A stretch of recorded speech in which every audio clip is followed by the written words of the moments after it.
ములుగు జిల్లా జాకారం గ్రామ పంచాయతీలో మహిళా సర్పంచ్ దాసరి సమతా రమేష్ ఆత్మహత్యాయత్నం కలకలం రేపింది. ప్రస్తుతం ఆమె ములుగు ప్రభుత్వాసుపత్రిలో చికిత్స పొందుతున్నారు.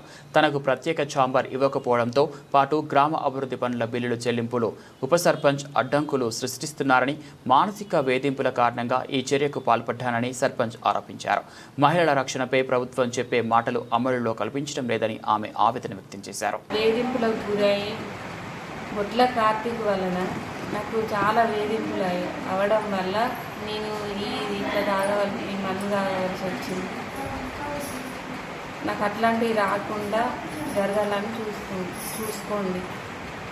ప్రతి మీటింగ్లో వాళ్ళకి ఎవరు చెప్పిలో ఎట్లా తెలిసిందో తెలియదు, కానీ నాకు మన గ్రామానికి వచ్చేసి ప్రతి ఒక్కొక్క శాఖలుగా విభజించాలని బాగా ఫోర్స్ చేస్తాను, వేదికలకు గురి చేస్తాను. నేను ఎక్కడ లేదు